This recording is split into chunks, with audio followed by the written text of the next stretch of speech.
I wanted it done yesterday because the facilities we got were designed for vehicles and staff in the 30s. Well, you could take 2 trucks in the 30s and set them beside one of our trucks now. I mean, our trucks don't fit. We've got equipment, our gradals and pavers and things that are minimum of $250,000 each. They sit outside.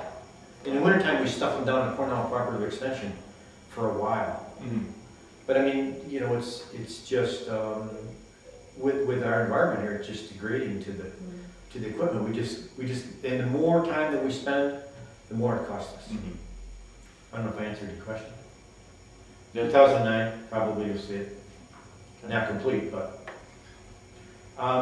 one more thing that I missed.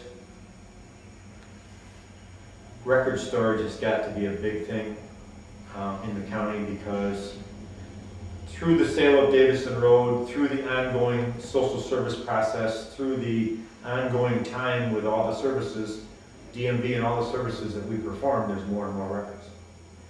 So the old record storage at the Davison Road and the new record storage at Davison Road are full. They're microfilming a lot of it, but certain things they can't.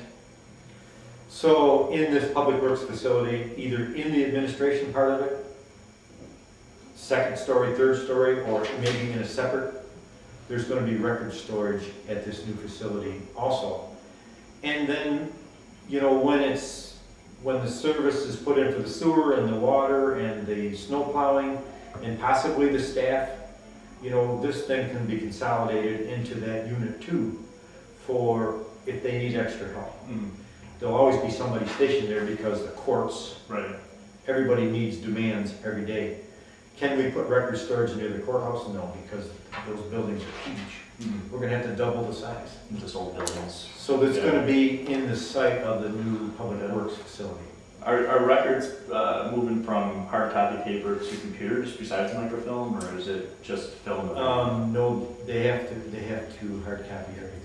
Okay. It has to. There's no work right now. You know, somebody in an office somewhere stashed away, you know, scanning stuff in from a 1960 document to a disc today, or a CD today, or something like that. I would say no, because if they're looking for grants all the time, Wendy Robertson does an excellent job.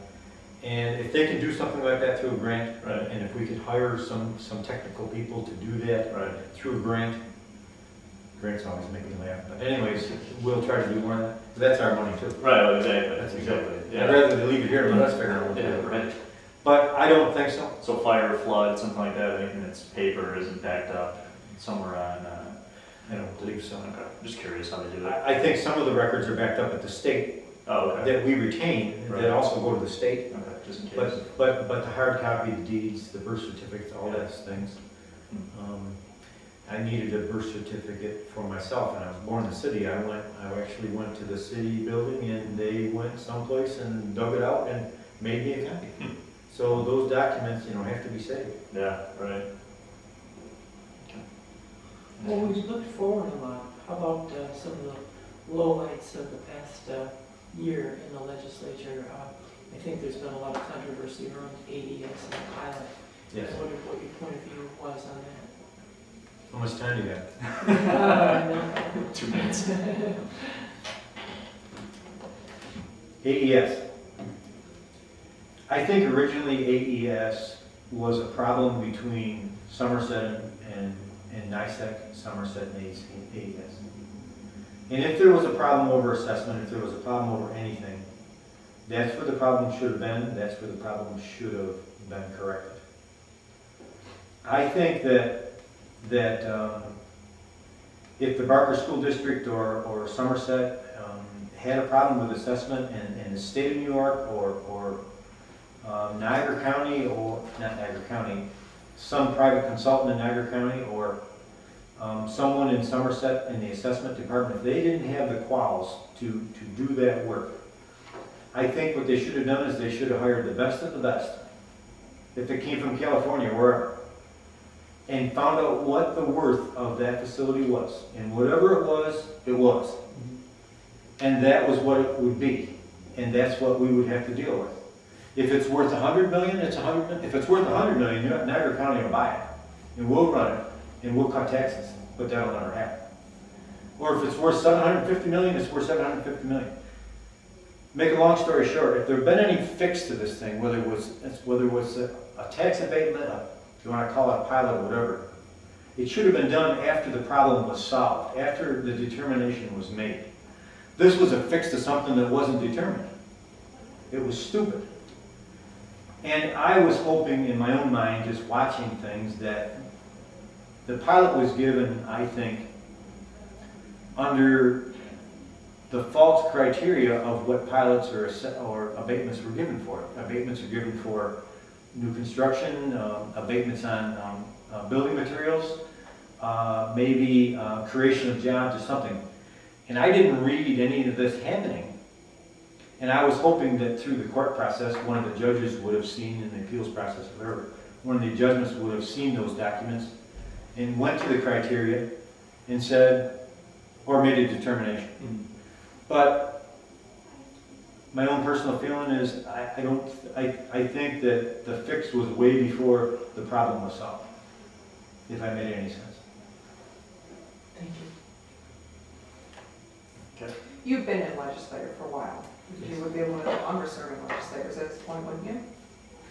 No, I mean, yes, but I mean, Sean O'Connor, Mel Needler, Clyde Burmaster, but I'm getting there. Well, I guess I would like to know from your point of view, what do you think works well in this body and what could use some work? The legislature? Mm-hmm. What works well right now is county managers. The county managers type of government is working well because the day-to-day operations are watched. The legislators still have the responsibility that they had before. There's less committees. Do we have less meetings? We have less meetings, but more, just as much work because they fall under those certain committees. That works well. In other words, when I first began, if there was a change order for the price of blacktop, it would come to finance and we'd have to okay it. Now the manager will see that, and if there's not a added expense, if there is a change order that the price went down or it come in under budget or something, the manager will approve it, meet with his department heads, and is it less to do for the legislators? No, the legislators then can do more of what they're supposed to. We're supposed to balance the budget and create policy and answer to our constituents, and I feel that I have more time to do that. Can things be fixed? There's always room for improvement. Do we listen? My ears are always open for a change, but I think that if we stay on the mindset of our constituents are our bosses, we have to do more with less, and we're spending way too much money in New York State on public service. So that's what we got to fix. Statewide, countywide, townwide. I mean, if you take a survey of how many people in public service in the town or in the county service how many people, and then take those statistics and look in other states,